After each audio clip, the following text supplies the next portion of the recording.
Thank you.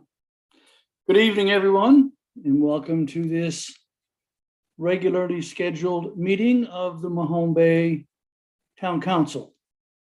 In particular, welcome to the people at home who have joined us, and we'll take the opportunity to follow the council meeting as it unfolds. And when the regularly scheduled meeting time is done, before we go in camera, we will give the public an opportunity to ask any questions they might have about any topic that we discuss tonight. Welcome to council. We're all here, staff. We'll begin by acknowledging that we are gathered today in Mi'kmaq, the ancestral, present, and future territory of the Mi'kmaq people.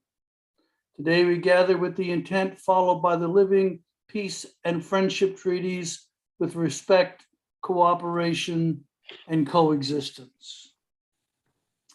Council, you have an agenda that was emailed to you. What is your wish?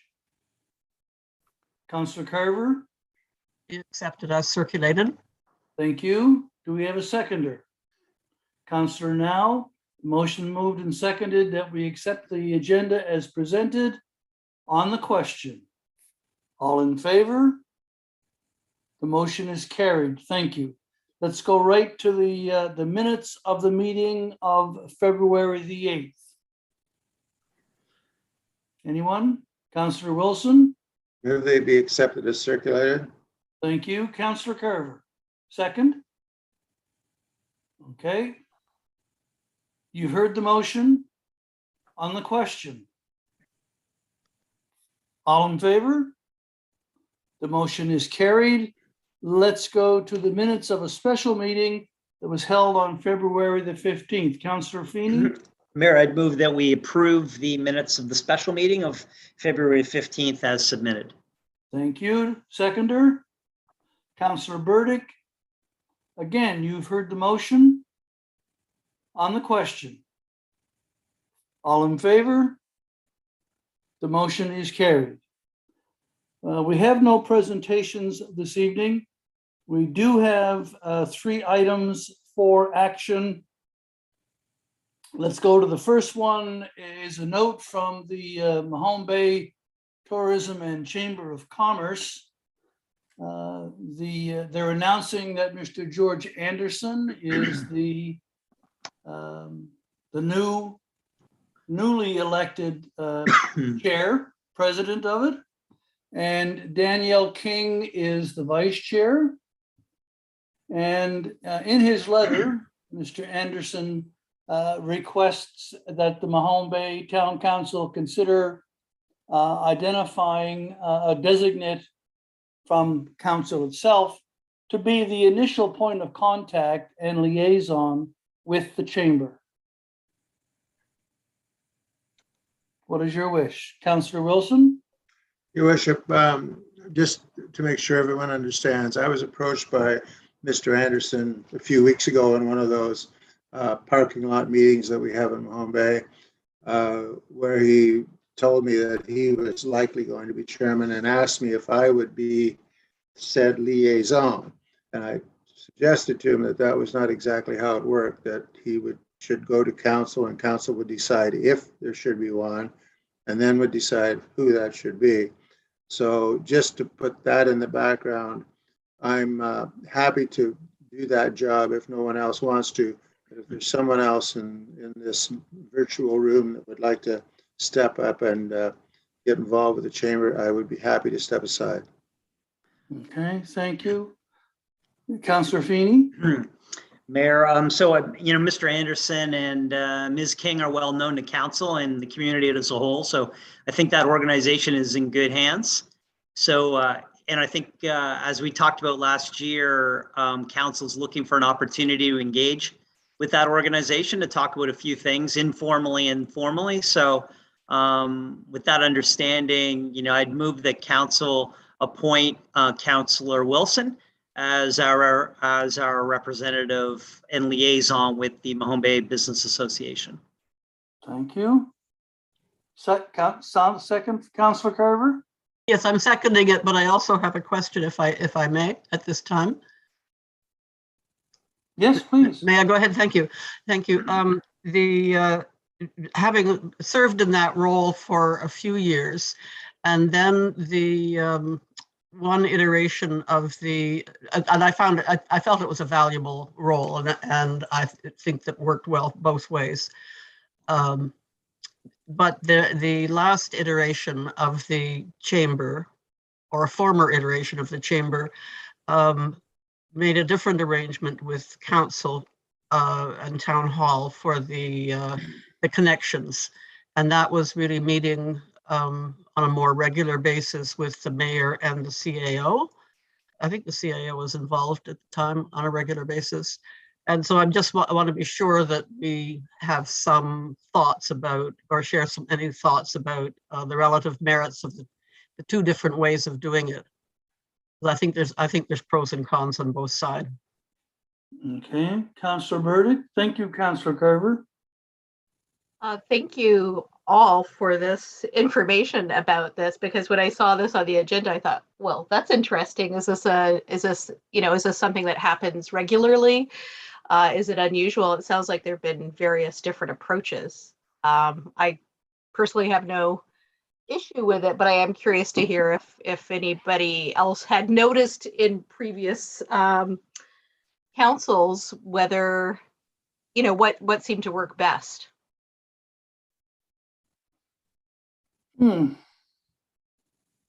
Or if there was a difference. Yeah. Clerk? For my 2 cents worth, as someone who's been here in the different versions, I think that in my experience, what works best is what works with the current board. And what I have seen over the years, just like any other organization, the people that are there have to work with what their schedules allow and that sort of thing. So the CAO and I have recently met with the new chair and vice chair, and I'm sure that's something that we're open to working with them. That works very well. There's a lot of logistic stuff that we can work with on a staff level. So as far as what's best, I think it always comes down to, in my experience, it comes down to who's in the position and what works best for them. Okay, thank you, Clerk. This situation does not dismiss the intention for council as a whole to meet with the chamber. Okay, this puts a liaison at the chamber level on a regular basis. Mr. CAO. Oh, just further to the request, so I did get to reiterate with George as the new chair that council had been looking for that, and the prior chair had suggested that we wait until after this election to arrange something, and he indicated that they would be quite willing to do that, but I'm not sure that we're totally aligned about what that consists of and at what time. So my understanding was this would be the whole council and any members of the executive or the chamber who are interested to participate. So, my thought is that we're going to secure a larger venue such as the Legion, an appropriate evening or whatever works for the chamber members, I would think. So I'm just waiting to hear back if that, suits them, what their availability would be. And, it would be great if we could do it in the first, 2 weeks of March, if possible.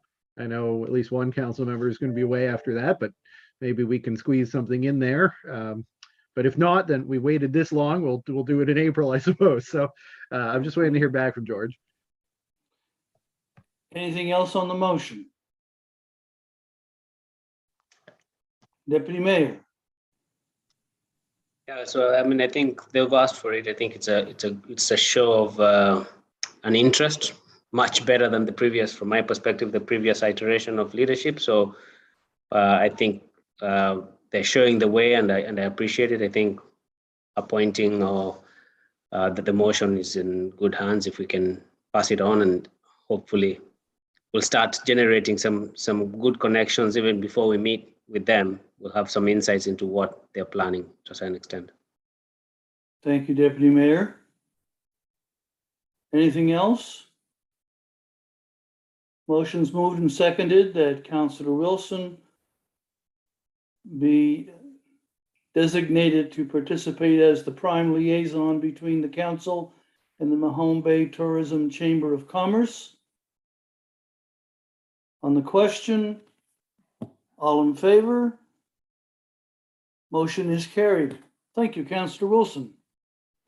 Let's go to item 4.2. That was a piece of correspondence that was sent. It came particularly from Heidi Walsh Sampson, who is one of a group of people who live in the area of the proposed solar garden. And they had some concerns about the solar garden project. And I believe that it's reasonable to state that the CAO and I and the deputy mayor met with all of the people in this particular situation who are affected in person in the council chamber. And one person who is currently in Ontario participated over the telephone. And a number of concerns were addressed, received, and discussed. And then staff took it away and developed a validated response that was addressing the issues that they had raised. And that response has since been provided to Ms. Sampson. I think CAO, we have not yet heard back from the group. I think you suggested today that. Yeah, that's correct. No response has been received from Ms. Walsh Sampson. Okay. And this item is also reflected actually in item 6.3 on the staff report. The response to Ms. Walsh is included, Ms. Sampson is included there. Councillor Feeney? Mayor, as this item is included under action items, I'd move that the minutes of this meeting specifically denote your commentary and the fact that this item has been addressed through correspondence and an individual meeting. I'm sure there will be follow-up as well, but I think as far as this meeting's concerned, and as long as the minutes to this meeting address that item was actioned, I think we'll be in good shape. Okay, thank you. Do we have a seconder for the motion? Councillor Nell? On the question of the motion. All in favor? The motion's carried. Thank you. Lastly, Mr. Julian, Member of Parliament in BC that we had heard from earlier in the dying days of the federal house before it prorogued, and we've now had an election since then. He obviously made it back, and he's looking for support of Bill C-229, which in particular deals with amendment to the Criminal Code of Canada that addresses hate symbols. And I think in his letter, he particularly references items such as the swastika and the Confederate States flag out of the US. Council, what is your wish? Councillor Burdick, and then Councillor Carver, and then Councillor Wilson. I know that we've had this discussion before because this particular bill came up before. And I am still inclined to support it. I think we've really seen this in action in a tangible way over the past few months, specifically in the last month. And as somebody, with a Jewish background, it is alarming for me to see the rise in hate symbols and how they are used to sort of organize worse situations. And I do also know that my suggestion, because I have a feeling that this won't be supported because of our policy, is that we place the proclamation policy, which dates back to 2001, which is quite a while ago, on to be discussed on our policy and strategy committee agenda in Okay, concert with flags, the sort of the flag raising policy. okay. Do you want to hold that thought and have a motion? Or do you want to make the motion now? We can continue with this discussion as a question on the motion. I'd like to make that as a motion. So my motion is that we place the proclamation policy on the policy and strategy committee agenda, if it hasn't already been placed there. Okay, thank you. That's it. It already has been. The proclamation policy is on the Policy and Strategy Committee. Yes, it's on the Okay. agenda to be, it was forwarded to be sorted at the next meeting, and that meeting, the agenda was released for Monday. So it is one of the items that have been Okay. referred to the committee. Thank you. Okay. Councillor Burdick, you're comfortable with Yes. that? Yes. Councillor Carver. Yes, thank you. That was essentially what I was wanting to say, is that it has already been referred to the Policy and Strategy Committee for discussion. So I don't think that we can really address it tonight or action This it one. tonight. Well, thank you, Councillor Carver. Councillor Wilson.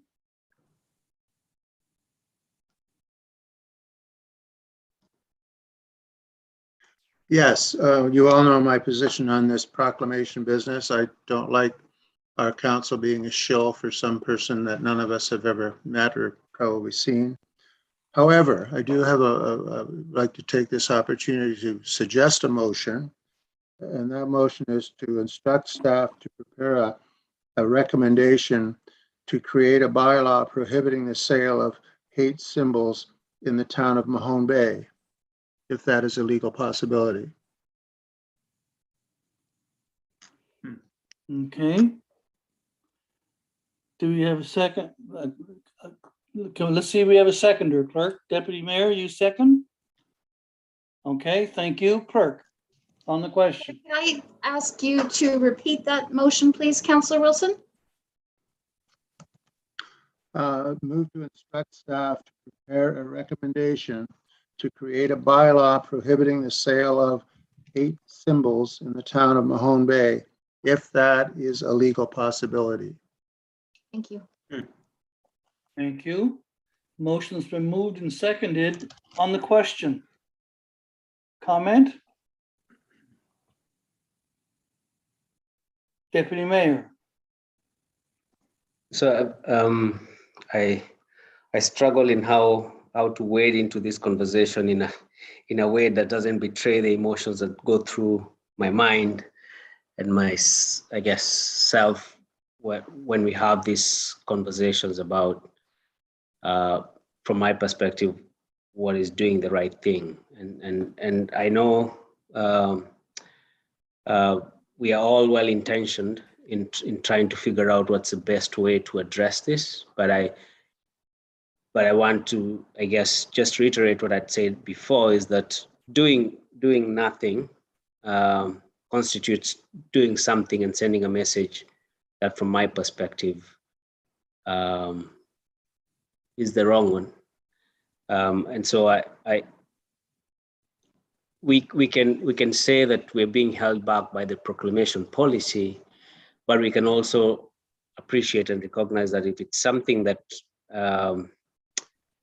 was impacting each and all of us individually, I guess in a very personal way, we probably would find a way to work around the proclamation policy. And so I know we've put it in a place where we can have a good discussion about it, and I respect that and appreciate that, but still, I guess, wanting to hold all of us into account, saying not doing something and not saying we support this actually equates to doing the opposite in many people's eyes, in some ways, shape, or form.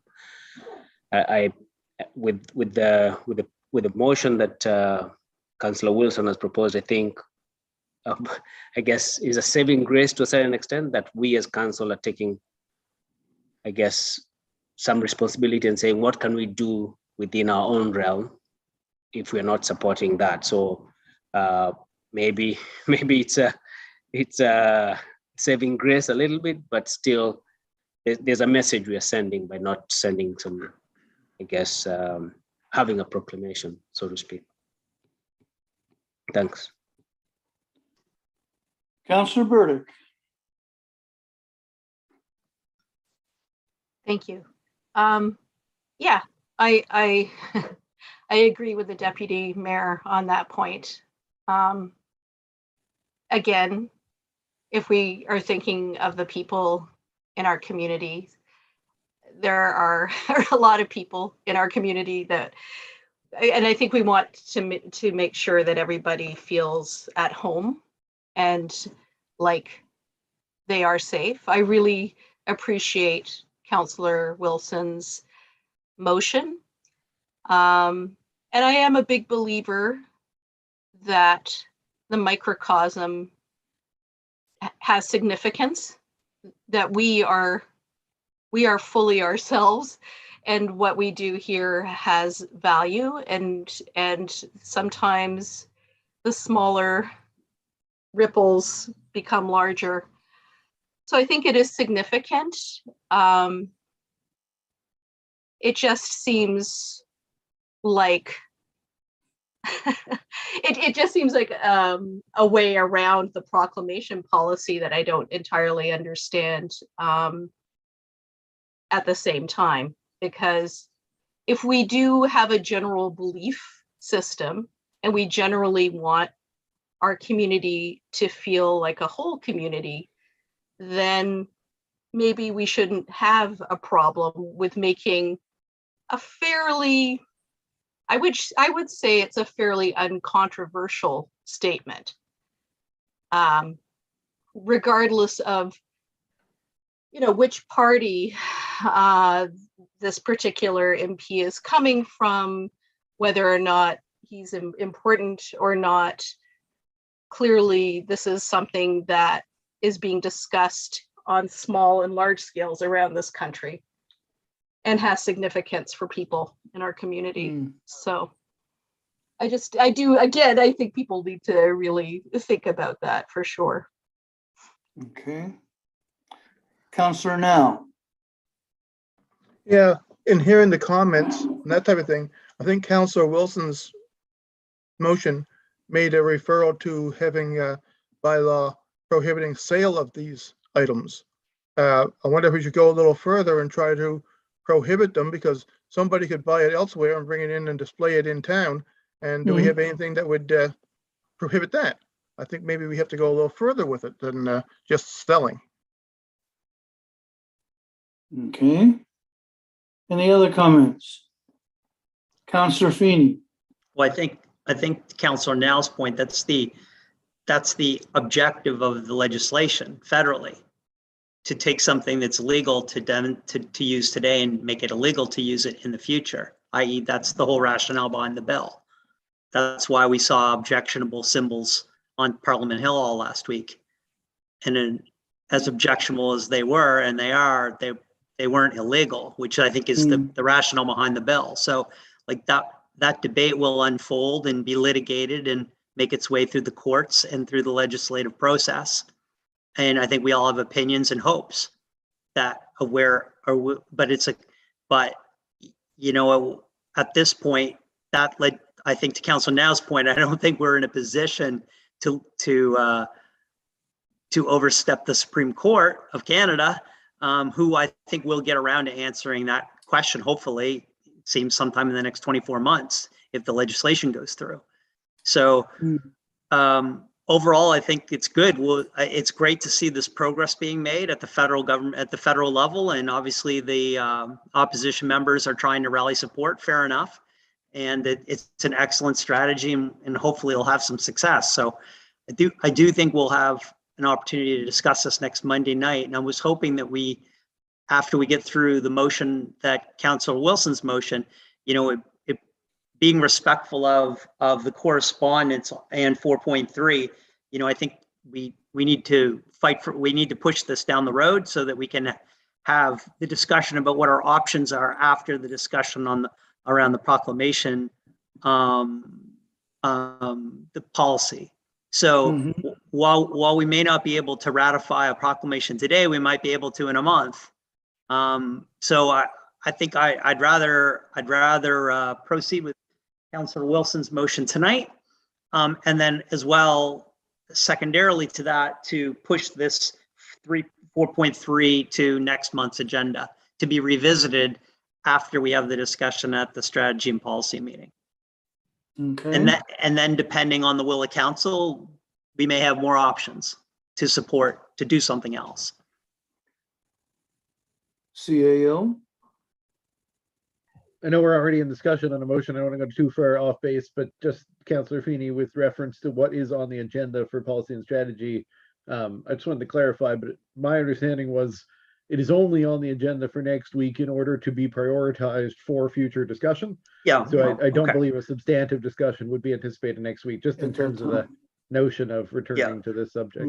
We'll see. Yeah, C229 is a long way from making it to the Senate. So I think as long as we have an opportunity in the next couple months to deal with it, then that this request to support the bill won't go stale right away.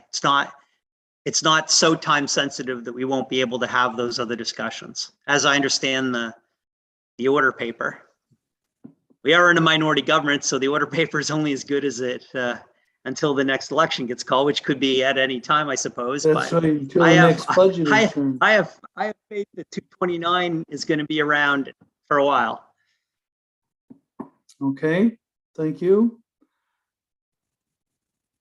How will we police if this motion were to be successful, how will we ensure that those goods are not being sold in the town? Or is that part of the issue? Councillor Wilson? I think that's part, if I understood, that was part of the motion, is for staff to look into that if this motion were to pass. Is Councillor? Yeah, and I would say it's the same guy that's trying to catch me walking my dogs without a leash. Right. Okay, he's a popular guy. Councillor Carver, do you have a question? Yes, thank you. I just would like some clarification around the motion, because I'm understanding it to be that it's a direction for staff to prepare a report or bring information back to council about the viability or of developing a draft bylaw. Is that more or less what the intent of the motion? The motion is not really to forestall the sale of, it's for staff to investigate the potential for that opportunity. Yeah, thank you. Okay. So with that clarification, on the motion, all in favor? Motion is carried. Thank you. And Mayor, finally, I'd move that we defer item 4.3 until after the April strategy and policy session. Okay. Do I have a seconder? Councillor Wilson seconds. You've heard the motion. On the question, all in favor? Motion is carried. Thank you. It is deferred until the April session. All right, let's go to item 5, correspondence for information items. CAO, would you like to have a look at those? Well, the only comment I have about these ones was with respect to the letter from Matt, and I guess just to point out that we had done a similar letter ourselves, so it's good to see the same from Lunenburg. Yeah, I believe all of the municipalities have now penned such a letter. Councillor Wilson, did you have a question? Excuse me, just a motion to receive and file, Your Worship. Seconded by Councillor Carver. Okay, motion to receive and file the information correspondence. On the question, Councillor Burdick. Thank you. It's always hard to find that unmute button. On 5.4, I just noticed with that particular letter that there was something about a survey, and the date of the email was the 14th, and then the deadline was the 15th, and now it's, it's the 24th. So it's The like, 4th. well, that's it. It's definitely just information.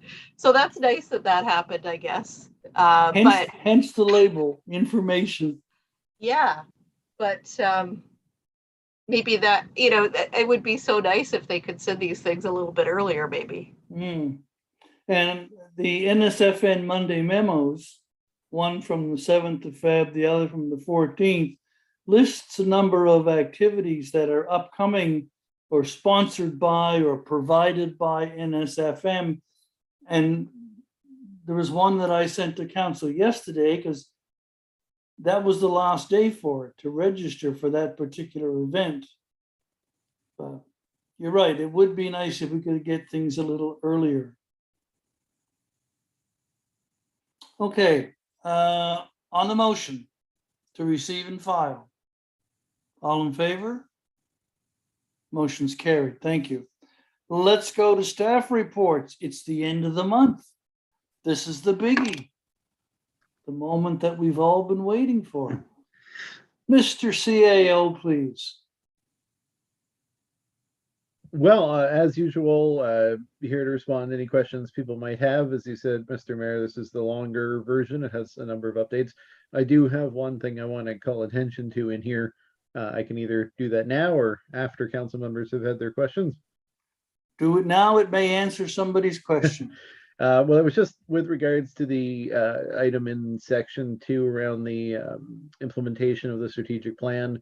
I didn't want to be honest, didn't have time to do a whole staff report that just says we've now seen the RFP for housing needs assessment from the province and had an opportunity to review that.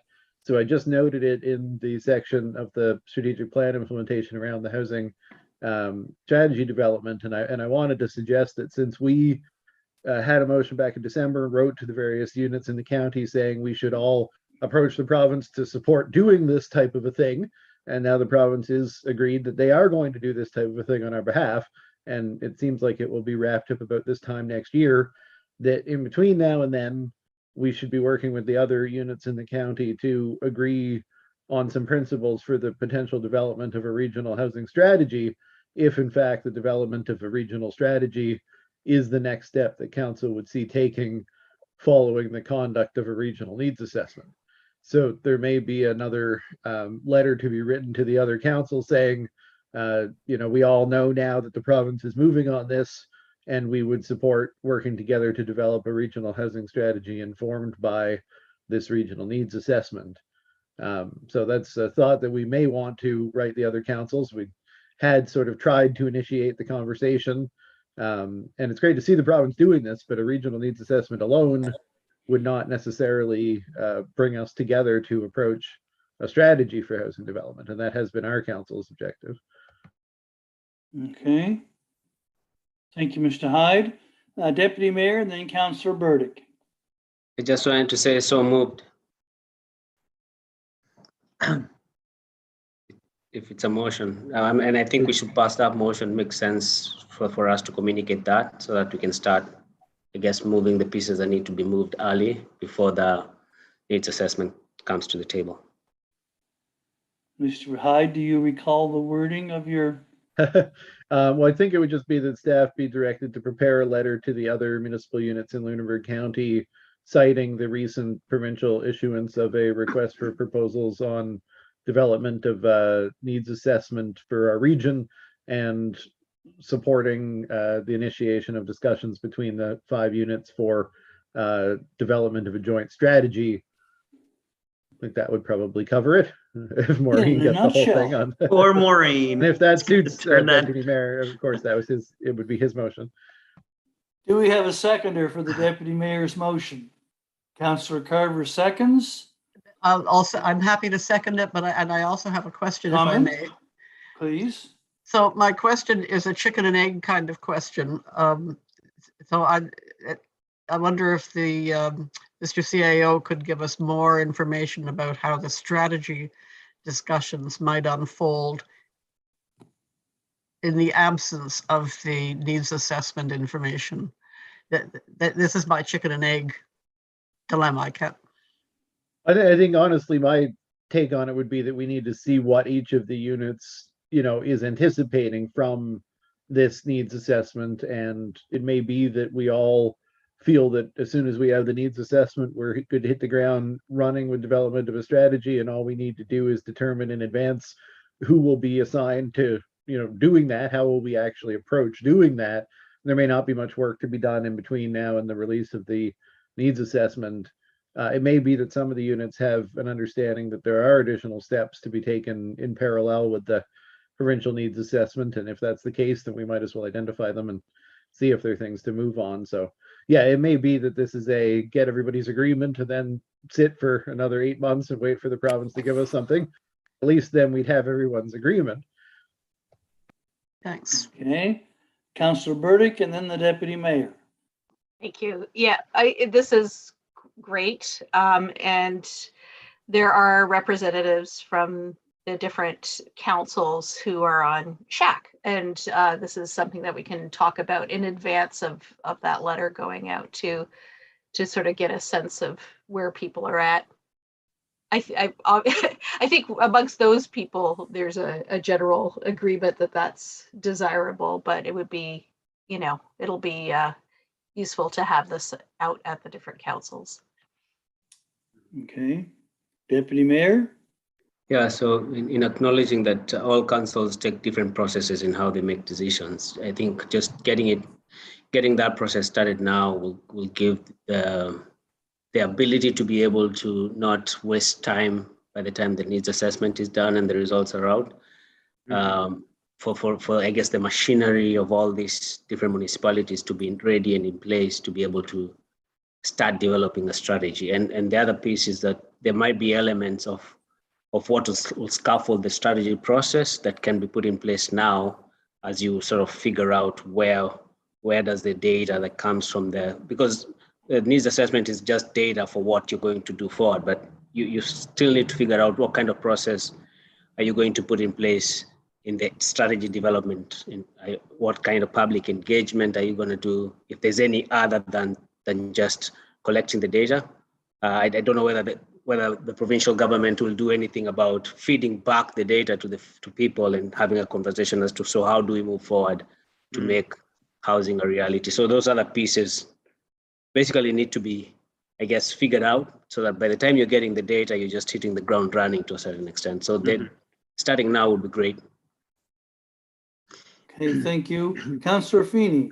Yeah, Mayor, and on that point, in that RFP, which I think is due today, the responses to the province for that data collection is today, and it's a 148-page RFP, so it's very comprehensive, but it's pretty clear in the way that RFP was crafted that the province is not looking for those vendors to provide policy prescriptions, but rather just to aggregate the raw data. So I think that should put the deputy mayor's mind at ease that there'll be a round of discussions with the municipal units on the policy solutions, but it'll be based on that generally agreed upon information. So did have a chance to go through that RFP in length last week in another capacity, but I think it's going to be interesting to see who wins that RFP and what kind of quality information it can procure for all of us to use. And then wait till next December. Yeah, it'll be a while. See the result. It's going to be quite some time, I think. Yeah. Big problem to be dealt with, I suppose. Okay, Councillor Wilson, do you have a question? I do. I actually have 3 questions. They're sort of similar. Under the assignments from council, the verbiage in some of these reports, these updates is the same week after week after week after week after week. We still have a motion on the floor, Councillor Wilson. Oh, I'm sorry. Oh, I thought you were Pardon going me. to talk to the question on the my motion. apologies. I didn't know that. Okay, that's good. We'll come right back to you. Okay, you've heard the motion on the question. All in favor? Yeah. Thank you. The motion is carried. Councillor Wilson, over to you. Yeah, my apologies. I That's slipped okay. that out of my mind. Three issues that come to mind that I'd like to get a little more detail on in terms of their current status. One of them has to do with affordable housing, which is number 9, the status of the Maid in Mahombe proposal to build the apartment building on Claremont Street. I know it's sitting out there somewhere spinning its tires, but if the CAO could give us a bit more information about what's going on, if anything, that would be appreciated.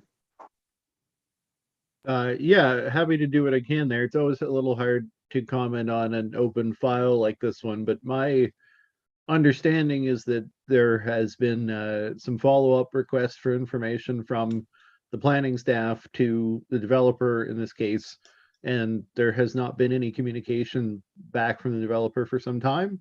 So I don't want to, speak too much out of turn here, but I'm not sure whether we have an intention to proceed at this point. We were set up to take something through at the behest of a developer, and I don't want to say that they've withdrawn the application because they haven't, but I'm not certain that they are meaning to proceed with it at this time, or at least that's what I've gathered from the relative lack of response there.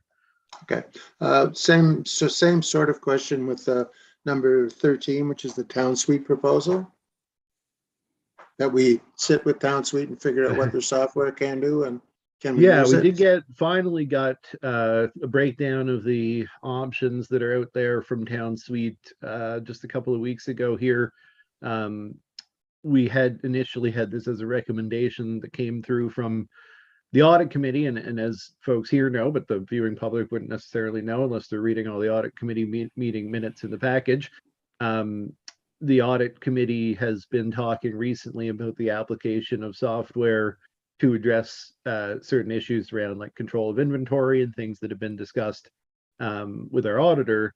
So, at this point, the only, I think, question in terms of bringing forward any recommendations from town suite would be to get a full understanding of the expectations that we would like to satisfy with those pieces of software. So I think our recommendation from the audit committee that's later on tonight's agenda was that we accept an invitation from the auditors to have a special session around implementation of control recommendations, and that included software from their management control expert there. So at this point, I think my suggestion would be that we wait on that, and then based on our understanding of what is needed, we take town suite up on the offer of a demonstration. I guess I could seek some clarity here from council, though. Do we want that provided back to the audit committee or to council at this point? Because I understand that that's where the motion initially came from, but what is cited here as direction speaks to the council. So I could ask town suite to, for example, take one of our presentation slots at a future meeting. We could arrange a lunchtime session to council, or we could arrange it to be a meeting of the audit committee after we've had our meeting with Deloitte. So I don't know if there's a preference from council as to how we approach that. Councillor Burdick? I think that it's really important to do this, to have the audit committee involved in that, because they're very interested. I know the other members of the committee, it was a big item of discussion there. So that would be my preference or my suggestion. That's where to go first. Thank you, Councillor Burdick. Councillor Feeney? Yeah, I think the placeholder kind of captures the message, which is, I think there's some outstanding evaluation of the town suite, modules and all the functionality of those each individual pieces and parts. So I think we'll also have the timing around the hiring of a permanent finance manager who will either have a lot of familiarity with town suite as kind of a standard within municipal government financial management, or won't, and then we'll have a whole bunch of questions about the functionality. So I think the fact that the town suite folks would be, like any vendor, want to promote their product. We're open for business to hear that, but I think it's the most important people to hear the messaging, of course, is staff, and the most important staff member, of course, is someone who I haven't hired yet. So I think if we were going to wait another, I don't know what, Dylan, another couple months until after you have a few, I'm not sure where the cadence is on that hiring relative to the budget process, but I think we should defer the meeting on that point until after you're a little farther down the road on your long-term plan for your finance team. That's just one opinion, but I think if this waits 90 days, it won't hurt anything. Okay. Deputy Mayor. Yeah, so I agree with what Councillor Feeney said, and I think that makes sense. If there's no other question on the issue, you have another question. So I think Councillor Wilson had a third question. I ended up derailing. That was only a second question. That's okay. I'm sorry to monopolize the time, but my third question is actually two pieces. One is the status of the analysis of the Cleveland property water extension, and the other piece is the analysis of the possibility or not of using the road up to the wastewater plant for access to the Mahombe and the Sampson back lots.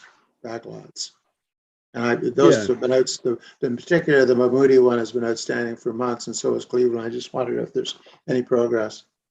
So I think these both represent, works in progress, but I can certainly give some updates on them. The access question with respect to the wastewater facility road was included in our engineering scope around the solar project site, because access for deliveries to the site will also utilize that road. So we had an initial meeting with Strom Engineering, as Sean always likes to point out, that's different from Strom Environmental, who are also a contractor on the solar project. But Strom Engineering had taken the survey work and grading and everything that was collected for the project and applied that to the road, and they have given us our initial rundown. They were asked for just a couple of additional considerations from staff and area staff at the time. But I expect a report on that will actually be forthcoming within the next 2 weeks. So we will have an update for council soon. As far as the Cleveland one, I will say that our backlog of outstanding wastewater projects to cost was thrown off a little bit, and I do take some responsibility for allowing it to be, with the absence of any water staff on the town side. As we've been dealing with the hiring of wastewater staff, we do use outside engineering services to do cost estimation, but our staff have always been quite closely involved with that.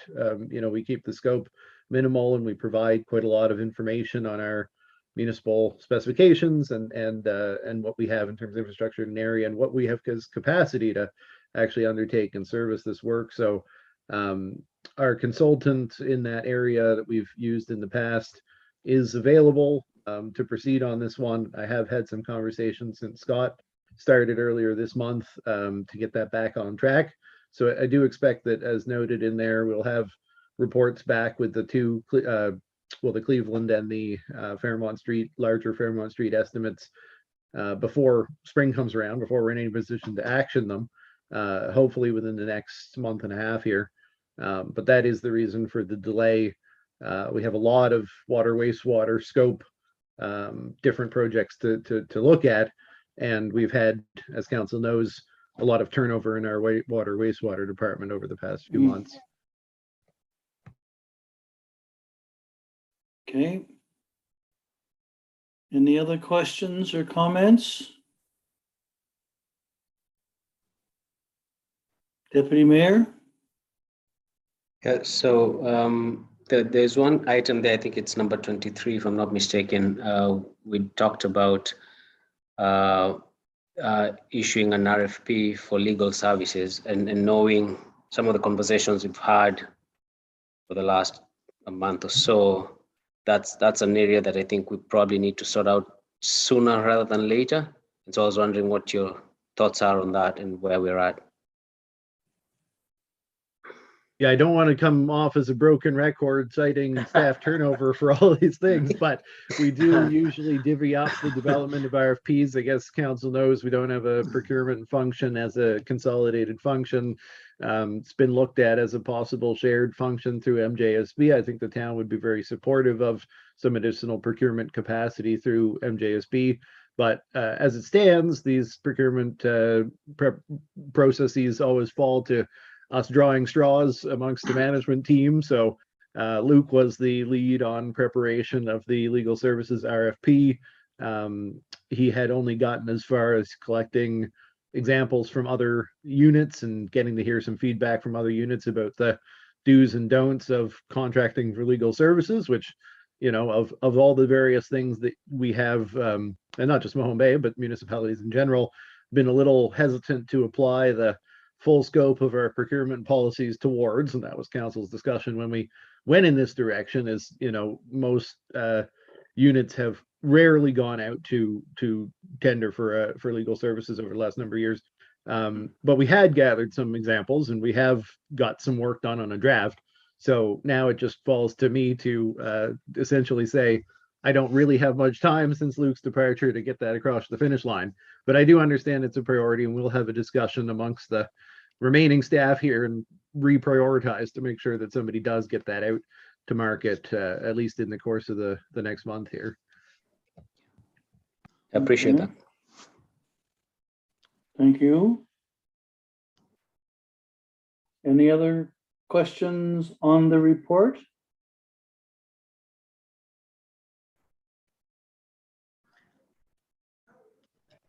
Mayor, I move that we accept the report. For information purposes? Okay, thank you. Councillor Burdick? Second? Okay, moved and seconded that we accept the report for information purposes. On the question, all in favor? The motion is carried. Thank you. Let's go to the next item, the staff report on the Jubilee Park Pond. So I don't want to be accused of making a mountain out of a molehill here, but council did ask staff to prepare a report on this, and we have to consider all of the various factors that go into something like the town taking responsibility for the pond surface. I grew up skating on the pond, and it sure does seem like a simple proposition to me, but as the CAO and with the due diligence of our team, and Jonathan put this report together, there is a lot that goes into the decision as to what level of service the town is able to provide with respect to the pond. And there is a recommendation there. You know, I think it's incumbent on Jonathan to essentially provide council with the information that would be needed to increase the level of service, but also to stick to the existing capacity of his department when providing a recommendation here. And so the recommendation essentially is that we remain at the current level of service around the pond, which is level 0 as quantified within the report, which is within the capacity of our Public Works Department to do at the current time. But there certainly is more info presented there on other options for council's consideration. And if there are any questions, happy to answer or take back to the staff if that is necessary to get the answer. Councillor Wilson. Yeah, thank you. This comes up, you know, routinely every time we have a slightly colder than normal winter. And I sympathize with the CAO because it seems like a simple thing, but it isn't. Partly because of our liability issues, but also partly because if you gear up a whole department to manage a pond rink in the wintertime, and as is often the case, we don't actually have a winter, what do you do? And it occurred to me that what we might want to consider doing is creating an outdoor refrigerated ice facility that would be reliable and and could be managed by volunteers and could operate from the 1st of November until the 1st or the middle of April every year with some guarantees. Doesn't come free, but I checked and you can buy units for around $90,000. They're basically turnkey. Okay. Powered by solar energy. I like In our case, yes. Exactly. There you go. Deputy Mayor Kangata. I'm just curious, Councillor Wilson, is that a motion?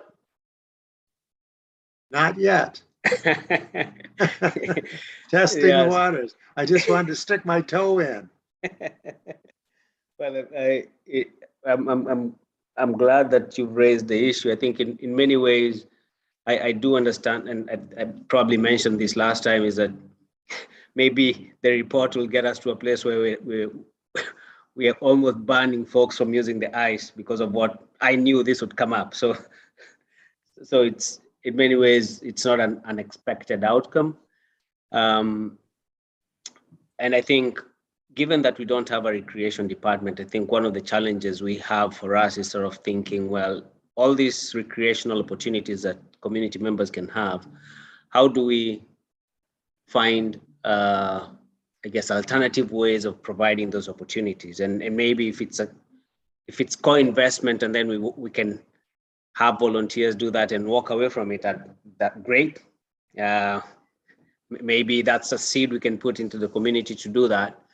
But thinking that might take a little bit of time, I was sort of wondering if we'd be comfortable in saying, let's, this year, for the rest of the season that's remaining, we approve level 1 so that folks can enjoy, if it continues to be as cold as it was today, that folks for the rest of the season that's remaining can enjoy the benefits of a level 1 service. It's we won't be even spending the 10,000 that is also of averages out to if we're doing the whole year.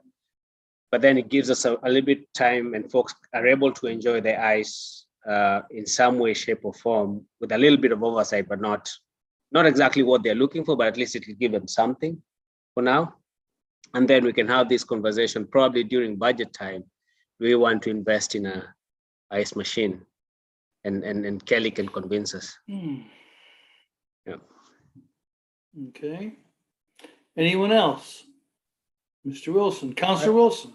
I just wanted to add that the unit that I priced happens to fit exactly the ball hockey surface that's right behind the soccer field by the Mahombe Center. And I've had another parking lot meeting with people from the Mahombe Center, and they are not necessarily against being some sort of a partner in this. So there may be an opportunity there.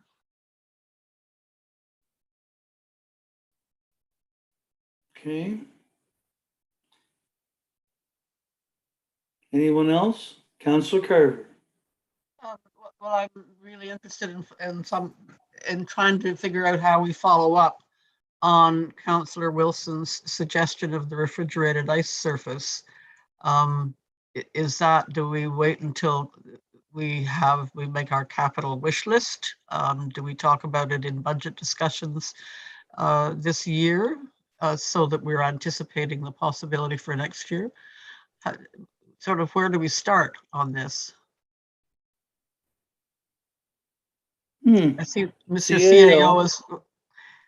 Well, just to say that typically at this point, the motion that would come up would be to direct staff to do a report on the cost to, implement or obtain and implement a refrigerated ice surface, and to provide that report prior to the 2022-23 budget process. And that would give us a little bit of time because, obviously, Jonathan, to turn around in the winter and do all that research, it would be much better if we wait until April, May to do that research, which would be plenty of time for this year's budget process. So I would suggest a report of that sort is in order if council be inclined to do that. That's the normal step we would take between an idea and a budget discussion.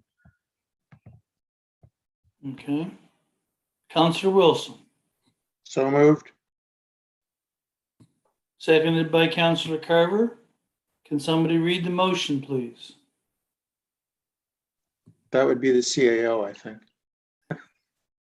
Well, Mo unmuted. Mo, did you take a shot at it or do you want me to try again? Okay. So be that staff be directed to produce a report on the, well, I think we should probably just leave it at the staff be directed to produce a report on the potential for implementation of a refrigerated ice surface and costs associated to be provided prior to the 22-23 budget process. Okay, Councillor Carver? I'm just wondering if it would help to include in the motion and the possible community partners, or is that sort of getting too far ahead of ourselves? Presumptuous, maybe. Yeah, I guess, normally something like that in terms of community partners would be initiated from someone approaching the town in that regard. So I guess if there's a thought that we're just gathering information at this stage, and if we were the ones approaching, we'd probably want to be a little more certain that we had an intention to do something. Maybe Okay. we wait until after this report and then potentially could be directed to reach out. Great, thank you. Okay. You've heard the motion. On the question. All in favor? Motion's carried. Let's go to the correspondence from the town of Mahombe Solar Garden Project. I'm sorry, Councillor Burdick, did you have a question? Oh, thank you. Yes, I think that the deputy mayor had mentioned, I mean, there were two different things that were being discussed there. There was the councillor. Yeah. Level one. Yeah, so I guess so that was one thing. My other thing was, my question would be to staff or to the CAO, do we have the staff available to even provide that level of, of I think attention? it's a good question. What was noted in the report was that for levels 2 or 3, we don't. So that does suggest that level 1 is something that could be undertaken with existing staff. That being said, we don't have the appropriate signage yet. And by the time we order that and get it put up, another 2 weeks into the season. So, my general recommendation would be that it's not too realistic to try to start doing that at this point. But then again, we might have, super frozen days in mid-April. And by that point, I'm sure, I'd be proven wrong. So that's really up to anyone to make the motion and councillors to decide if it's practical to do so. But I will say, it will take us a little bit of time to put something like that in place. And it is pretty late in the season already. No more talk of freezing days in April. There'll be none of that. Yeah. Deputy Mayor, did you want to make a motion on the level 1? Well, based on how what the CEO has said, I think it'd probably be just a show of interest rather than actually being able to do it. So I do appreciate the thought that's been put into it, and maybe this is information that we keep if we don't get the surface that we're talking about done. Maybe this is something that will come around November and we can talk about it. So I don't know how to ensure that this comes back to the table if we don't go ahead with the refrigerated ice surface. Is there a way that we can make sure that this comes back to the table and we can have that conversation? Could we not? I believe we can table it to, say, the second meeting in October. Well, I think if you're going to do anything, it would be to refer to the budget process. Budget process, yeah. And then you just have both things at the budget process, which is fine. They're not really exclusive. You could do them separately. So we Yeah, could so- end up with an item approved in the budget process that may not happen. All kinds of things get approved in the budget process. Well, just to refer it to the Don't budget happen. process. So then what we'd see in the budget process would be the estimation for what it would cost to increase our level of service around the pond, alternatively with the proposal on the ice surface. And I think that's what the Okay. deputy mayor is looking at. One or both could be included, or neither could be included. Would you like a motion for this potential ice surface to be referred to the budget process? Yeah, so I'd like to move a motion that we refer this report to the budget process. The report that's just been Okay. provided for consideration. Councillor Burdick? You seconding? Okay. Councillor Feeney on the question? Well, Mayor, just to put a point of it, I think the recommendation's crystal clear, and I agree with it that it's really not in the town's interest, based on the underlying liabilities, to take responsibility for maintenance of a natural ice surface in the winter months with periodic shifts in weather. And if people want to avail of natural ice surfaces, buyer beware and go out and take your chances. But as far as the town taking responsibility for maintaining that ice surface, that's just not something that staff's recommending, nor what I think is a very wise idea. This tangential issue of providing a non-natural or a man-made ice surface at the town's expense under the umbrella of recreational opportunities, fair enough. But I think those are two parallel different tracks. In my mind, the message is, it's always been clear that the downside of the town taking responsibility to manage and maintain a natural surface was too high, and that's why almost no towns anywhere in the country probably do it. So I'm all for evaluating Councillor Wilson's point, but I don't need to kick the can down the road as it relates to the town taking responsibility to make sure that the ice is safe for children to skate on at the duck pond, which is, I think the point of the Jubilee Park Pond item. Does anybody think that it's a good idea for the town to step up to that based on the recommendation from staff to not do that? I'm not second guessing staff's opinion. I agree with it wholeheartedly. So I just think we put this to bed and move on to other matters. Deputy Mayor. Yeah, so the report says if Public Works takes ownership of level 0-1, then the liability aspects end at that level, right? So I'm not thinking level 2 or 3. I was talking about level 1. So and that's, I guess, from my perspective, when we're considering anything to be put in the budget, we're not going past level 2, level 1 from my perspective. So I don't know whether that's something that you would be against, because I think level 1 is something, from my perspective, we are meeting the community halfway. We're not fully saying we're taking all the liability. Our liability ends at just the very, very basic that's being done. Or am I mistaken in reading it that way? Okay. Anything else on the question? Clerk, would you read the motion, please? That council refer the report to the budget process.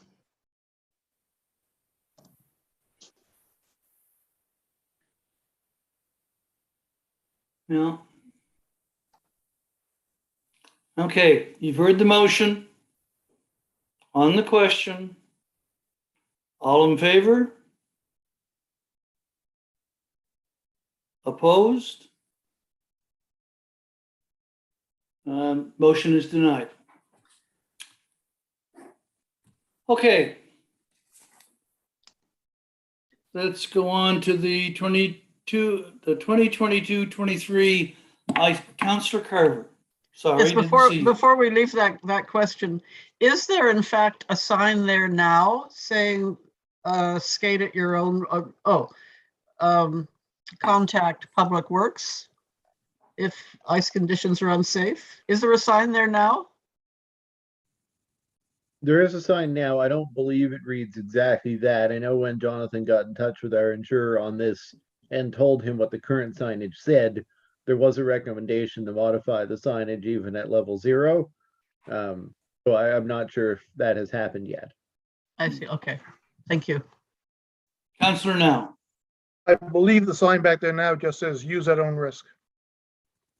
Yeah, I think that's what it had. So if they haven't changed it out, there would be a Mhm. change coming to the signage, even at the base level.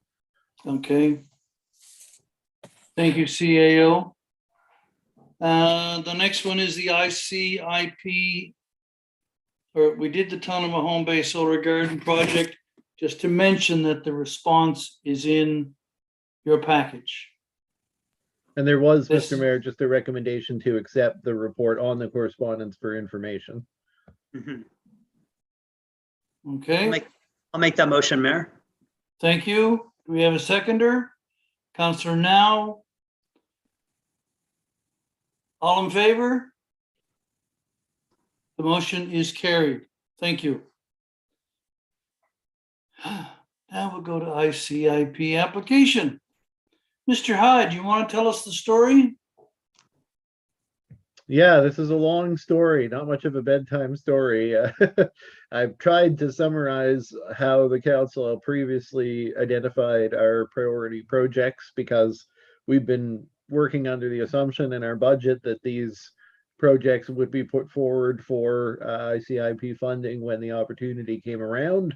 And now the opportunity has come around, but a motion would be required from this council, similar to the one in the package that was passed by the previous council, to actually prioritize some projects for application, prior to which we probably need to put on a hustle to upgrade our or to update our estimates. This day and age, estimates are challenging at the best of times, but even from the summer of 2020, when we last believed that there would be a call for applications and there wasn't, that's enough time, I think, for it to be worth undertaking an update of our estimates. So before I do that, I would need council's identification as to, are we going with the same configuration of projects, albeit with one change, which is that we've initiated a portion of one of those projects based on the timeline for the nursing home project. Are we still going ahead with those projects as originally described? Or is there a potential change, reduction, increase, or alteration in the priority order? There's a lot of information there. Sorry to ask that I do need some direction in terms of obtaining those cost estimates quickly, because we'll need to get council's motion confirmed with the correct amounts in it before the end of the month, before the end of March, not before the end of February. So hopefully people are in a position to say your thoughts around the table on this. But if you have questions, I'm happy to dig into those reports. I know there is a lot to try to follow there. Questions, Councillor Feeney? Mayor, I'm quite comfortable with the prioritization, which, as I understand it, prioritizes Long Hill Road to the blockhouse boundary, Long Hill Road to Cherry Lane, the straight pipes are kind of the top three priorities. And I know that the question, Dylan, about whether there's still an opportunity to consolidate our initial public works to do the water to the senior citizens complex as a subset of the Long Hill Road to the blockhouse boundary, which was around $2 million as a standalone, 2 years ago. I don't know what the cost would be today, but it strikes me that doing all of the work might be doable from a just administrative perspective, trying to do all that construction in one period. So do you think that these projects would come over multiple construction seasons, or is this a whole, the entire downtown core is going to be ripped up in one massive project, Dylan, or do you still see it as a multi-year phased approach? Yeah, well, it really is flexible in that way, but the nature of the funding program somewhat dictates what we'd be able to do. So last time, and again this time, they were asking for up to 2 projects, and what we did with the projects last time was we sort of staggered them. We applied with the indication that one of them would begin construction sooner, while the other one was in a concept design phase, and we would not do the construction for both projects simultaneously. And I think we actually ended up further breaking down the very large $4 million one into 2 phases as well. So we ended up effectively with 3 different construction seasons, each one with a different section being done. I don't know whether we'll be asked to further break down anything. I think we should stick to the two of them because we're given a maximum of two. So whichever two we were to select, whether it's the same ones or different ones. But I would say we would stagger the two that we apply for. We're more, I think we're further along in terms of our ability to move on some of the components than others also. But ultimately, you know, it's really just a question of which ones we decide to go with. We can get the engineering work done sooner rather than later, you know, if that is the priority. So, you know, I think there's a little bit of discussion to have around the prioritization of the line replacement versus the straight pipes. If the intention is to make sure, as per the strategic plan, that the straight pipes are, you know, quickly actionable, that project may be cited as being able to take place sooner rather than the larger line replacement project on Main. But it could also be vice versa, given the potential complexity of the two jobs. So it's really at our discretion. But I agree, Councillor Feeney, we should spread it out over a period. Mayor, just one last point on the priority list. I do think there's a rationale for why we would want to have the water wastewater upgrade done in that corridor before the opening of the senior citizens complex. Like that, to me, strikes me as completely logical, that those folks have had a year of construction already. And the idea that they'd have a year of construction, then have 6 months off, and then have another year of construction, and plus the impact on the seniors in that new complex after it opens. It certainly would be nice to have that heavy duty infrastructure upgrade done before people move into the new facility. That seems like a laudable objective. Okay, Deputy Mayor Kangata. Yeah, I was just curious as to how those three priorities line up with remember there had been a conversation at the asset management committees around the status of that infrastructure, and whether that lines up with that, or is it just, I guess, a different prioritization process took place. Happy to address that. Yeah, it actually does line up. So it happens that this has its origins before the data collection work was completed. To confirm it, but obviously we've had a basis in some prior studies, particularly the 2008 infrastructure study from CBCL, which looked at the install date and relative condition and depreciation of these pipes, which would then be confirmed in 2017 when the asset management project came along and picked up that information as well. So all of the line replacement on Main, and this is cited in Council's strategic plan as well, that prioritization on replacing the lines on Main Street is owing to the fact that those are 1949 original lines at this point, have not been replaced since they were first installed in the 40s. So, those ones rate highest in terms of priority based on the condition and the number of residents served. Essentially because of the nature of the water system, upgrading, starting at the treatment facility and working our way down into town was prioritized because any of the improvements around flow of the water that you're going to get will only accrue downstream of the choke point. So if we don't start up at the top and work our way down, it won't have nearly the benefit to those properties served. And that's in terms of increasing the flow, which would, for example, serve developments that need to have a higher flow for a sprinkler system. So I don't know if that fully addresses it, but yes, it does line up. But all of the priority projects that involve line replacement were equally highly rated from a perspective of relative condition, likelihood of failure, and the property served.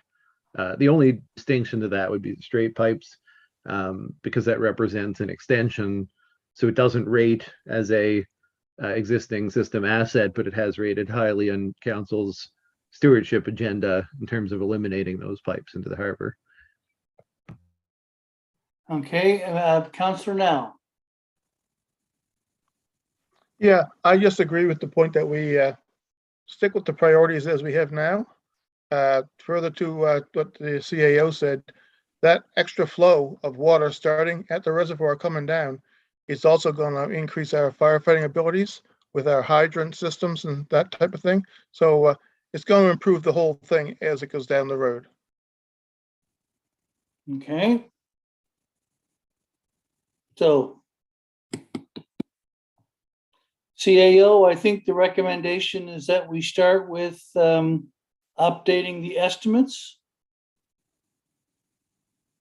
Yeah, so that's all I'm looking for now is just to confirm which projects to update the estimate. So if the general sentiment was that we stick with the breakdown of projects less the section that has already begun serving the nursing home and the lines from the treatment facility to Main Street, the grouping of projects, and this was always very confusing, were the 1 to 6 on the estimates letter from KVM. The way they were broken down was that we grouped 1, 2, 3, and 4. Wait, that's not quite correct. We grouped them into 2 sections. One representing the end of the replacement of lines on Main Street going out towards Lunenburg. Some of the more depreciated lines on which we have, and Derek's report there from back when Derek was around was noted a number of complaints and water coloration and quality issues, nothing violating our environmental responsibilities or health responsibilities, obviously, but in terms of the quality of the water discoloration on Main Street in that area between basically around the pizza place, so that area, there's a change of line there, and from there down to Faubourg Road. And then we had associated the straight pipe replacement on Main Street with that project. So that, geographically made sense to do the water line rehabilitation as that section of water line on Main. A wastewater system extension spoke to the extension of the water line or wastewater line to pick up the straight pipes on Main Street. So that was the priority 2 project, and the priority 1 project grouped together the upper Main Street components. So all the different contiguous components from western boundary to Long Hill and Long Hill to Cherry Lane, including the West Main Street water extension. West Main Street water extension. So it was those 3, and then the 2 East Main, if that makes sense, were grouped together. So this time around, what I'll get away from that grouping and try to just present this as 2 projects that don't have a bunch of numbers that relate back over each other. I'll just go back to KVM and say, we grouped these this way last time. Can we just look at these as the 2 projects and update the costs associated with those 2 projects? So I hope I made that clear as mud by trying to go back over it there. I can put the map up if I have to. The map was included there from KVM, and that does help a little bit if you've had a chance to review it. Councillor now. Yeah, refresh my memory, CAO. I don't think we included anything to do with wastewater, just like stormwater drainage included in that project while we had it dug up. I don't think we included anything like that. Just wondering whether it might be something that we should be including. There is stormwater in the, I know it's not evident from here anyway, but there is stormwater included in the what would be referred to on the resolution as the, sorry, I lose my place in here, what would be referred to in the resolution as the Main Street Utilities Rehabilitation and Improvement, which is the Main Street from Cherry Lane up to the blockhouse boundary. But it wasn't the installation of a dedicated storm system. It was rehabilitation of the existing storm systems in that area, because there are some, mostly around the corner of Clearway Street. There's a drainage system that drains into Ernst Brook, and we have previously done some inspection on that, and it's in essentially no condition.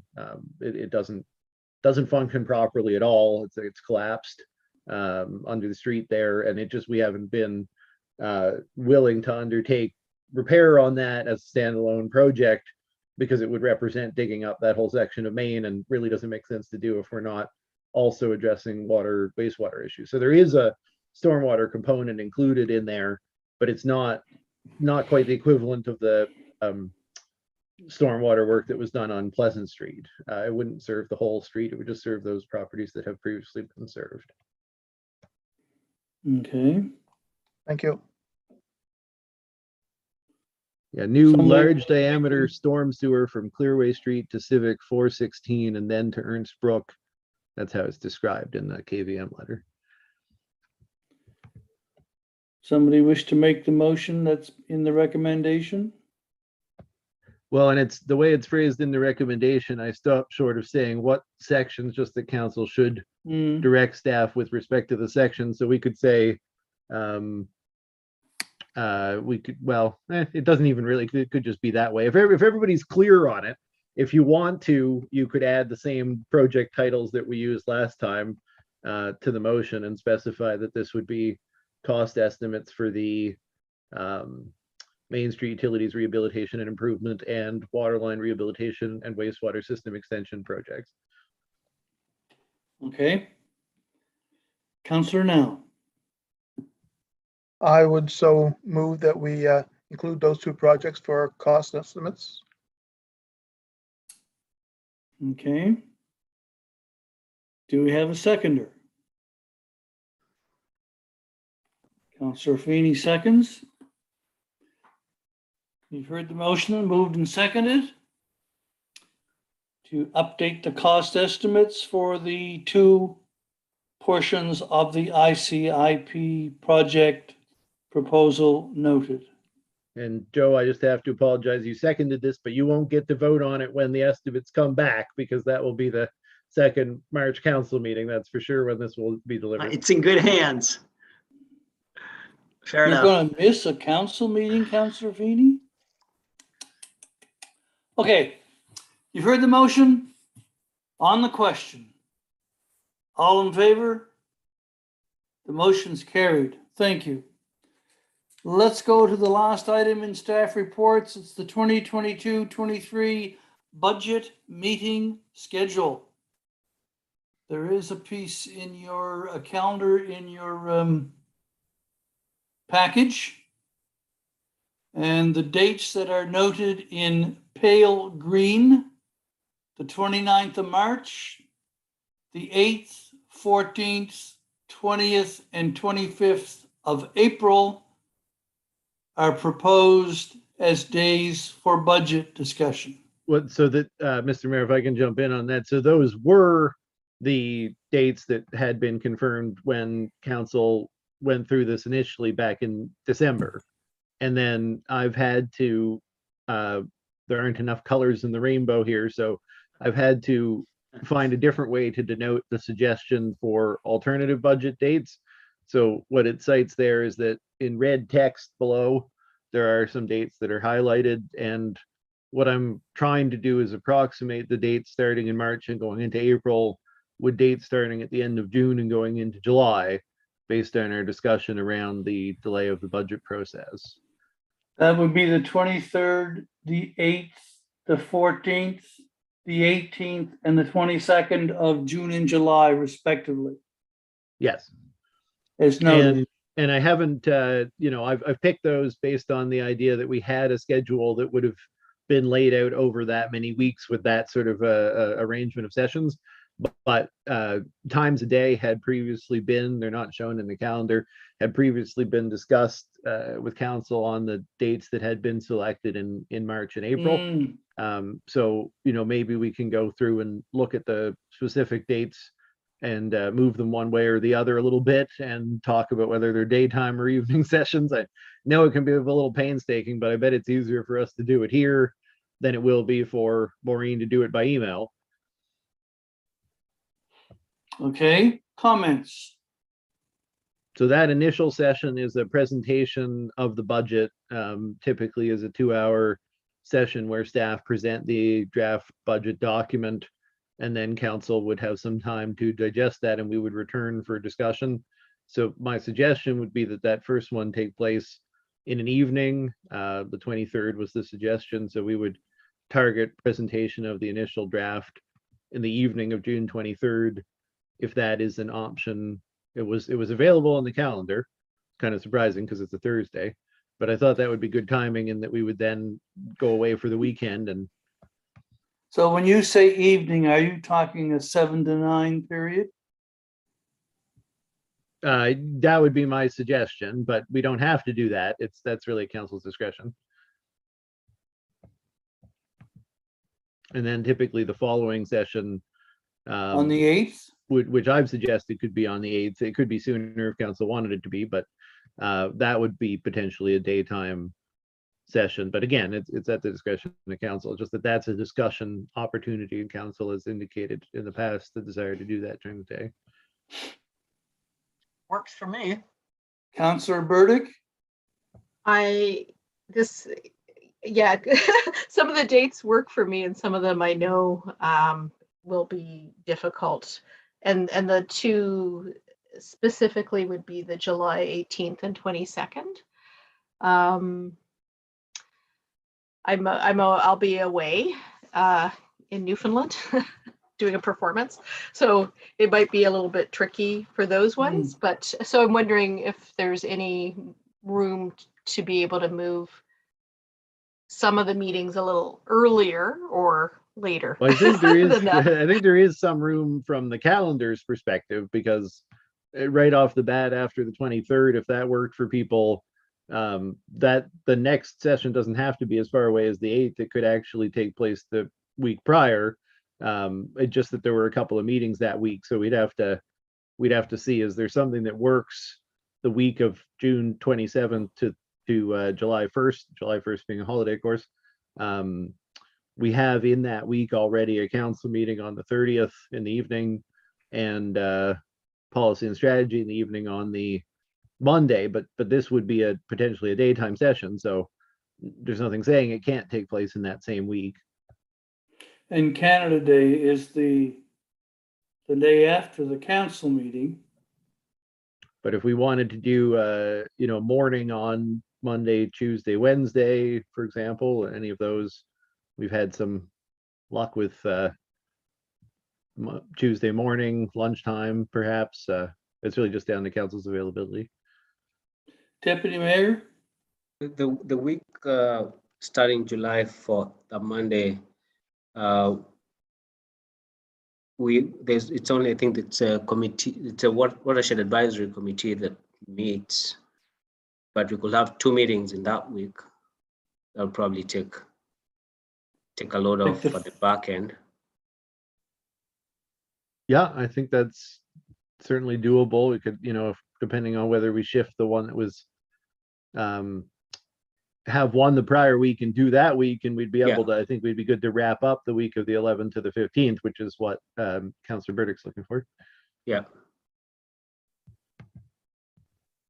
So can I suggest, if we said the evening of the 23rd, that we then go with daytime session on Tuesday the 28th? Daytime on the 28th? So daytime Monday to Wednesday, I only have 1 hour. I can't do more than 1 hour. So daytime on the Thursday, I could probably do more than 1 hour. Well, we've got a council meeting that night, but if we wanted to do a 9 to 11 in the morning session, I don't know how realistic that is for people. That's the session after council gets the budget package. Yeah, this would be sort of the initial I don't discussion. think I've ever seen one done in 2 hours, Mr. Hyde. Well, I think we've usually kept the budget meetings to a maximum of 2 hours, but we can always hold over the conversation. The main value of having that one by itself in a week is that staff are often directed to make modifications to the draft budget or bring other information back as a result of that discussion, which we could then bring back to the following week.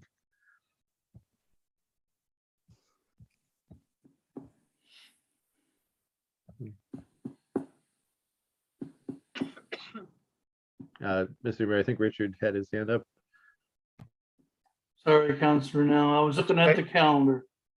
I just want to say that as far as I can see from my calendar, I'm going to be away July 7th to the 9th, so that 8th would be pretty much it for me. If we could do it anytime sooner than that, those all fit me, even as much as the 30th of the month of June, so that, you know, it's both in one day. Well, it's one day shot compared to 2 or 3.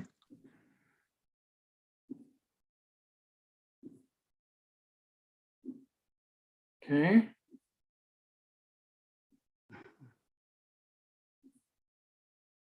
We're getting somewhere.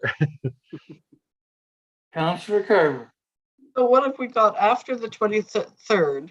What was the next one that we felt we had some consensus on? Well, it seems like right now it's the morning of the 30th. The morning of the 30th. Okay. Like 10 o'clock, 12? I'm, whatever works for council. No, So 10, try 10 it. to 10 to 12, we could do that if that's better.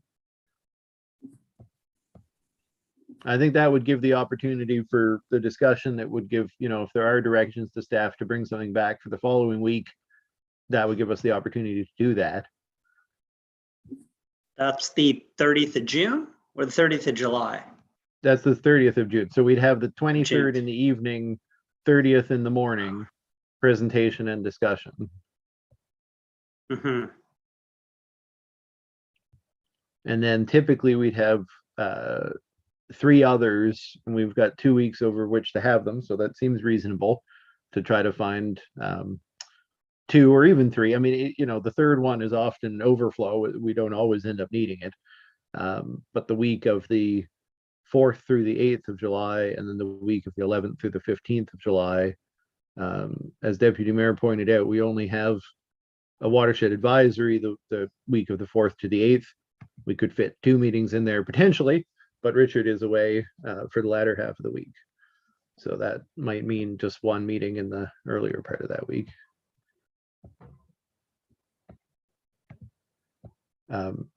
Maureen? Your Worship, if I could just comment on the calendar, that meeting on July 5th is actually a Planning Advisory Committee meeting, so that's in the evening, if that helps.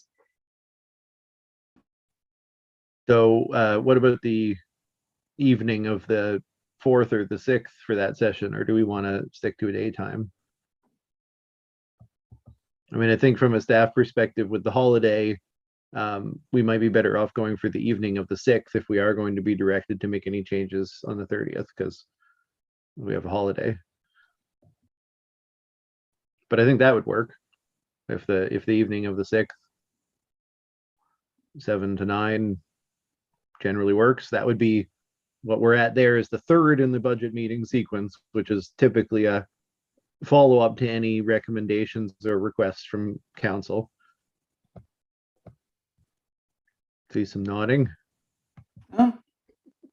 And then with Richard being away the rest of that week, we could just get at least 1 meeting scheduled the following week. We do have a council meeting on the 12th. So I had suggested the Thursday, the 14th. If we wanted to have kind of an overflow option, I think we could put a daytime session on earlier in the week and reserve the evening of the 14th as a overflow session.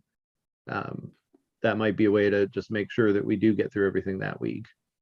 Could do even a lunchtime earlier in the week, and then the 14th in the evening. Lunchtime session on Monday, the 11th. Seems to work okay for people. And then the 14th in the evening, that's a Thursday. Usually Thursdays are our good evening, but it will only be as necessary for that one. Mm-hmm. Lunchtime session is 1 hour. Yeah, I mean, I think that would probably be fine at this point, because once we've been through the first 3 sessions, we may have discrete topics like grants that we could cover in a lunchtime session. Okay. And the 14th in the evening, will be to be determined, but we'll keep that on the list. And this would, the intention would be that whether it's from the 11th or the 14th, council's making a recommendation to the council meeting at the end of July for the formal adoption of the budget. It would typically happen in that meeting.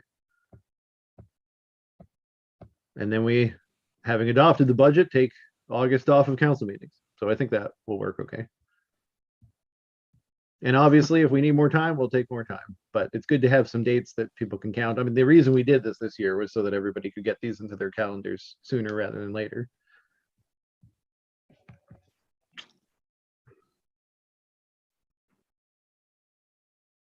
I have a lazy request to make. Is it possible for one of you to send those dates and times in an email, or maybe as a calendar invite? That would be appreciated, whichever works.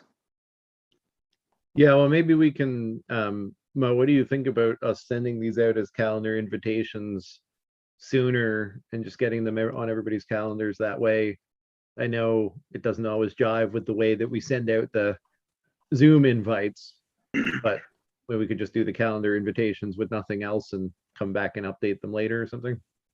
Yeah, I made a note to do that tomorrow, just so that all of these dates get blocked off the calendars, because they're not on the colored one you already received. I hope this meeting schedule's been aligned with the Farmer's Almanac. So, you know, oh, sunny, no meeting. Thunder and lightning, meeting. Yeah, hopefully we won't have to worry about weather disruptions too much having our budget process in July. I guess that's a benefit there. Just like Regatta Day in Newfoundland, right?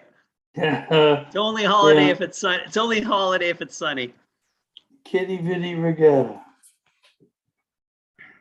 Okay, so that item will remain to be considered pending the receipt of the revised dates from the clerk. Yeah, was we didn't need a motion. We The just most wanted to. depressing conversation we've had this year. Yeah, yeah, The July meeting schedule. yep. Okay. Wait. So with that, we'll go to the committee reports. Number one is the report on the hearing of the registration of 493 Main Street. That sounds familiar. As a municipal heritage property, and there is a motion in that package as well. Councilor Sorry, Feeney? Mayor, I'm happy to make the motion. I don't have it in front of me. Let's see, just 1 second.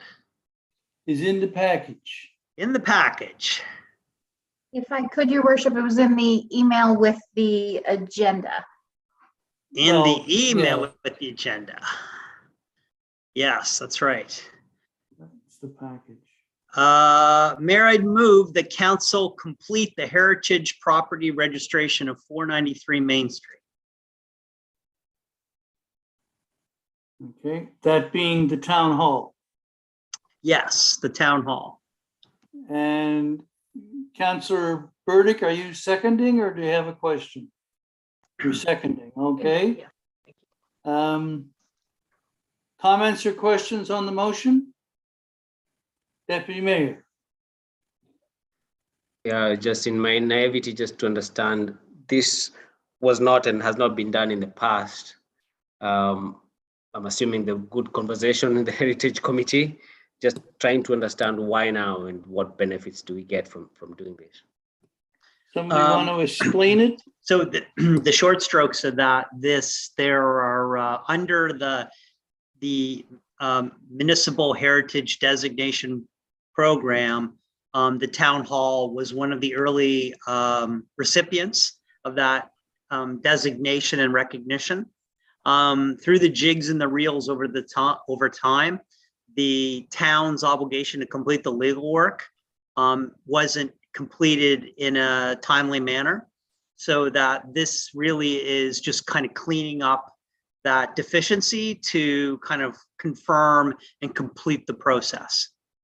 But as you all know, the plaque has been on the side of the town hall for at least 10 or 12 years. This is just the final legal work to, make it comply with the rules and regulations. This is the approval to do that. Okay? Deputy Mayor, you okay with that? All right. On the question, you've heard the motion. All in favor? The motion is carried. We are now registered. All the rights and honors pertaining to that. Okay, let's go to the Heritage Advisory Committee's draft minutes of February the 9th. Mayor, there are a number of odds and ends that came out of that meeting. Specifically, one that under the Heritage Designation Grant Program, which provides homeowners once on a 5-year basis the opportunity to apply for a modest grant to maintain the built heritage facade. We had an applicant who is unable to complete the work this calendar year, specifically the homeowners at 77 Edgewater Drive. And they've requested that grant be deferred until our next fiscal year. So I'd move that that council defer the heritage grant request that's already been approved for this calendar year, but that the grant from the owners of 77 Edgewater be deferred to the 22-23 budget. Okay, do we have a seconder? Councillor Carver seconds. Comments? You've heard the motion. On the question, all in favor? The motion is carried. Thank you. Mayor, on another matter, and I guess this is a two-part motion, with one part of the motion I believe would be best held in our closed session this evening under HR or under Human Resources. It's a kind of a fairly benign and modest issue. I just don't think it got picked up in the minutes to be denoted that way on the agenda. But if you'll indulge me to that degree after we get through the normal course of this agenda. And that is really our ongoing conversations around maintaining some of the scholarship that's been well noted, provided by Deborah Trask and her ongoing series around the evolution of Mahombe. And it's been the Heritage Advisory Committee's intent that work be kind of secured for future generations to enjoy and benefit from. So we had a lengthy discussion and with Kelly Redden's support, secured a number of quotes to have that study recorded and maintained on the town's website.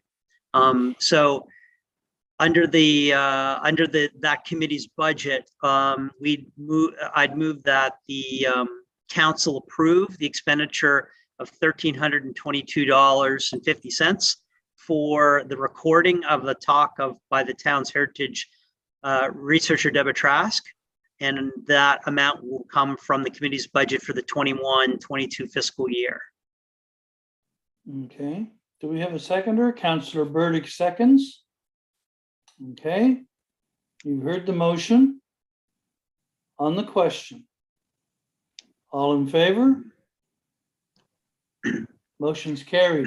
And Mayor, Thank Mayor, if you'll just remember to ask about the companion motion that would fall within the HAC and during the closed session, Okay. I'd appreciate it.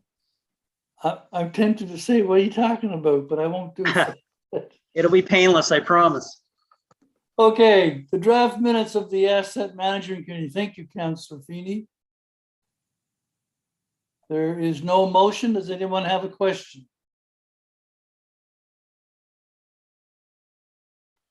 Okay. Let's go to the next piece on the agenda.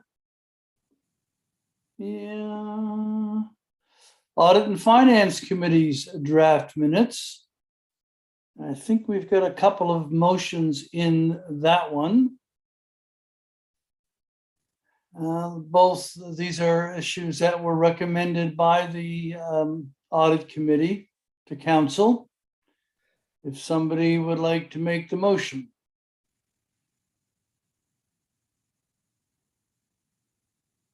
Deputy Mayor? Yeah, thank you. I'd like to move that move a motion that staff be directed to produce quarterly financial reports for review by the Audit and Finance Committee within 5 weeks of a quarter's end. Thank you. Do we have a seconder? Councillor Carver. Moved and seconded. Financial reports to be prepared within 5 weeks of the quarter's end. On the question. All in favor? Motion is carried. Let's go to the second Deputy Mayor again. I'd like to move that Council directs staff to schedule the follow-up session with Deloitte as offered in the management letter to the 2020-2021 audit. Okay, seconder. Councillor Wilson. On the question. All in favor? That motion is carried. Thank you. Anything else for that report?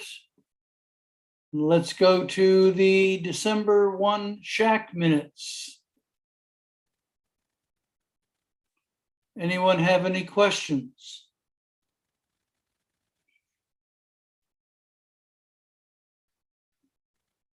Okay, and there are no motions in there.